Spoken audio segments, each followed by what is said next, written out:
10,000 रुपए अगर आपका बजट है और एक अच्छा सा फोन ढूंढ रहे हैं तो डेफिनेटली आज आप एक सही वीडियो पर लैंड किए हैं, जहां पर हम बात करने वाले हैं एक बेस्ट 30,000 रुपीज सेगमेंट का फोन अभी फिलहाल इंडियन मार्केट में।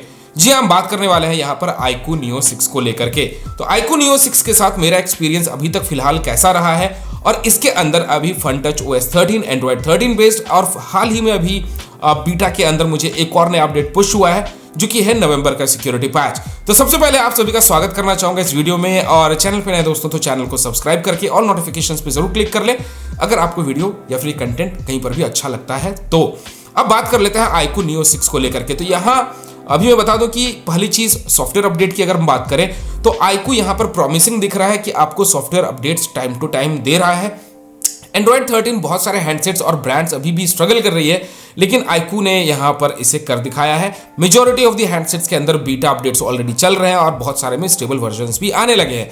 अगर मैं यहाँ पे सिक्योरिटी पैचेस की बात करूं तो नवंबर का सिक्योरिटी पैच इसके अंदर पुश किया गया है और इससे साफ जाहिर होता है कि iQOO कतई यहाँ पर एग्रेसिव है सॉफ्टवेयर अपडेट्स को लेकर के। नवंबर खत्म नहीं हुआ है बट नवंबर में यहाँ पर आ चुका है। मेजॉरिटी ऑफ द ब्रांड्स में हमने देखा है कि नवंबर का सिक्योरिटी पैच दिसंबर में आता है, दिसंबर का जनवरी में आता है, बट iQOO ने यहाँ पे मंथ को स्किप नहीं किया है। एवरी मंथ जब से मैंने ये हैंडसेट लिया है तब से रेगुलरली यहाँ अपडेट्स आ रहे हैं। तो अपडेट्स के मामले में तो कोई प्रॉब्लम नहीं है। बीटा वर्जन्स की अगर मैं बात करूं तो यहाँ अभी फिलहाल के लिए किसी भी तरह का मेजर इश्यूज नहीं देखा गया है। एंड्रॉइड 13 यहाँ पर बहुत ही अच्छा चल रहा है। हाँ, कुछ नए यहाँ पर फीचर्स ऐड किए गए हैं, जैसे कलर्स वगैरह थोड़े अच्छे लगते हैं बट थोड़ा एक मोनोटोनस फील भी देता है। क्योंकि अगर आप यहाँ MIUI से अगर iQOO में स्विच करना चाहते हैं या फिर कलर OS से स्विच करना चाहते हैं, या फिर अगर आपको मैं Realme UI की बात करूं या फिर Samsung UI से अगर आप One UI से अगर स्विच करना चाहते हैं तो थोड़ा सा आपको iQOO Neo 6 का FunTouch OS 13 आपको मोनोटोनस लगेगा, क्योंकि इसके कलर कॉम्बिनेशंस, इसके डिजाइनिंग्स उतने इंप्रेसिव नहीं है। बहुत ही ज़्यादा आपको लगेगा कि एक रिजिड सा एक मोनोटोनस लुक यहाँ पे देने की कोशिश की गई है, जो कि एक टाइम के बाद शायद आपको बोरिंग सा महसूस हो जाए। तो एंड्रॉइड 13 इसके अंदर है, शायद आने वाले टाइम पे अगर कुछ यहाँ पे लुक में ये लोग इनहैंस करते हैं तो और भी बेहतरीन रहेगा। बाकी आपकी क्या राय है? अगर बीटा में है और अपडेट आप कर चुके हैं तो मुझे कमेंट सेक्शन में बताइए। अब बात कर लेते हैं इसके परफॉर्मेंस को लेकर के। तो स्नैपड्रैगन 870 इसके अंदर है, 875G, और अनफॉर्चुनेटली इसके अंदर सिर्फ बहुत ही लिमिटेड यहाँ 5G बैंड्स मिलता है, 2 5G बैंड्स हैं।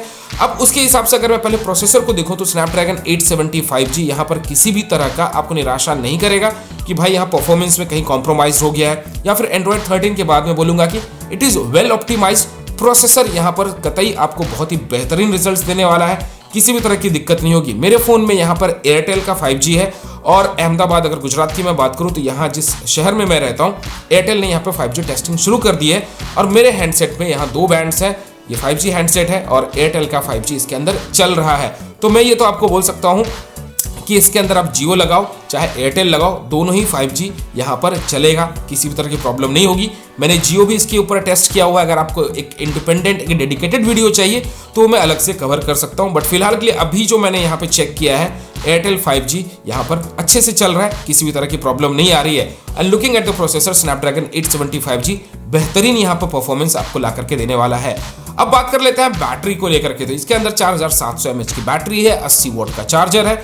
अगर मैं 4700 mAh की बैटरी इन कंपैरिजन टू मेरे पास जो दूसरे हैंडसेट्स हैं उसके हिसाब से अगर मैं कंपेयर करूं तो डेफिनेटली बोलूंगा कि iQOO Neo 6 यहाँ पर तगड़ा काम किया है। और बैटरी ऑप्टिमाइजेशन मुझे लगता है कि मेजॉरिटी ऑफ द ब्रांड्स को iQOO से सीखना चाहिए कि इन्होंने बैटरी के अंदर ऐसा क्या किया है, UI के अंदर ऐसा क्या किया है कि बैटरी इतनी अच्छी इसके अंदर मिलती है। ट्रस्ट मी दोस्तों, मैं एक हैवी यूजर हूं और हैवी यूसेज के हिसाब से अगर मैं फिर भी देखने जाता हूं तो इस फोन के अंदर जो 4700 mAh की बैटरी है, भाई साहब this is so aggressive.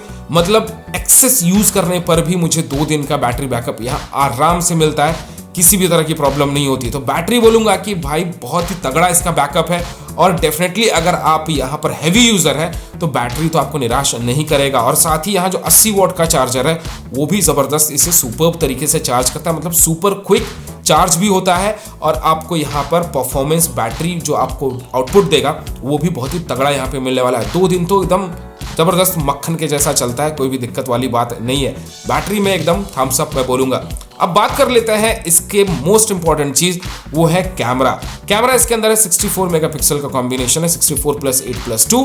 Front में आपको मिल जाता है 16 मेगापिक्सल। इसके अंदर OIS इनबिल्ट है रेयर कैमरा में। और अगर मैं बात करूं कैमरा को लेकर के, तो एंड्रॉयड 12 में जो कैमरा के यहाँ पे मुझे आउटपुट्स मिल रहे थे, वहीं सेम एंड्रॉयड 13 के अंदर भी मुझे आउटपुट्स मिल रहे हैं। तो मैं बोलूंगा कि किसी भी तरह का चेंजेस नहीं है, किसी भी तरह का कॉम्प्रोमाइज्ड नहीं है। कैमरा की क्वालिटी अच्छी है। डेफिनेटली यहाँ पर 32 मेगापिक्सल सेल्फी में नहीं है, तो लो लाइट कंडीशंस में सेल्फी में डेफिनेटली स्ट्रगल रहता है। बट अगर आप सफिशिएंट लाइट कंडीशंस में अगर शूट करते हैं या पिक्चर्स क्लिक करते हैं, तो आपको किसी भी तरह की परेशानी नहीं आएगी। इमेज की क्वालिटी काफी अच्छी आती है, एज डिटेक्शन वगैरह काफी अच्छा है। फोकसिंग में थोड़ा सा काफी बार ये मात खा जाता है, मतलब थोड़ा सा कंफ्यूज कर जाता है। बट आई थिंक स्टिल अभी ये स्टेबल नहीं आया है अपडेट, तो शायद स्टेबल अपडेट आते आते ये सारी चीज़ें फिक्स कर दी जाए। लेकिन फिलहाल के लिए यहाँ पर कैमरा में किसी भी तरह का कॉम्प्रोमाइज़ नहीं है। कैमरा की क्वालिटी यहाँ पर अच्छी है, जैसा एंड्रॉयड 12 में हमें देखने को मिला था, एंड्रॉयड 13 के अंदर भी कैमरा वैसा ही है। 4K वीडियो रिकॉर्डिंग अभी भी फ्रंट कैमरा के अंदर नहीं मिला हुआ है। एंड मोस्ट इंपॉर्टेंट चीज, UI में भी किसी भी तरह की चेंजेस नहीं की गई है। तो कैमरा मेरी तरफ से बोलूंगा कि iQOO Neo 6 के अंदर जैसा एंड्रॉयड 12 में था, एंड्रॉयड 13 में भी वैसा ही है। अब इसके ऊपर अगर मैं अपनी राय दूं, तो looking at the price point, यहाँ पे कैमरा बढ़िया है एंड डेफिनेटली अपने प्राइस सेगमेंट को जस्टिफाई करता है। तो battery backup plus camera plus processor, ये 3 चीज तो इसके अंदर जबरदस्त मिल जाते हैं। अब आती है बात यहाँ पर मोस्ट इंपॉर्टेंट चीज की, iQOO Neo 6 गेमर्स के लिए कैसा है। स्नैपड्रैगन 870 5G जो चिपसेट है, ये 870 5G चिपसेट एक बहुत ही तगड़ी चिपसेट है और इस चिपसेट को किसी को एक्सप्लेनेशन देने की ज़रूरत नहीं है। ये इकलौती अपने सेगमेंट में स्नैपड्रैगन का 870 चिपसेट है जो कि ना ज़्यादा हीट होता है और परफॉर्मेंस भी आपको तगड़ी देता है। स्नैपड्रैगन 870 5G एक वेल ऑप्टिमाइजेशन अगर इसको तरीके से करती है ब्रांड, तो 870 5G से बढ़िया चिपसेट आपको नहीं मिलने वाला है। ये चिपसेट कतई गर्म नहीं होता है, हीट भी नहीं होता है। लंबे समय तक आप जितना फ़ोन को रगड़ना चाहते हैं उतना यूज़ कर सकते हैं, किसी भी तरह की दिक्कत नहीं होगी। मतलब जम करके यूज़ कीजिए, फ़ोन आपका गर्म नहीं होगा। परफॉर्मेंस में कहीं पर भी कॉम्प्रोमाइज़ नहीं है। तो आप परफॉर्मेंस वाइज अगर गेमिंग की भी बात करूं, तो स्नैपड्रैगन 870 5G आपको निराश नहीं करने वाला है। इस फोन के अंदर बाकी छोटे मोटे बहुत सारे फीचर्स इनहैंस तो ऐड किए गए हैं, उसके ऊपर मैंने ऑलरेडी एक पास्ट में एक वीडियो बनाया हुआ है।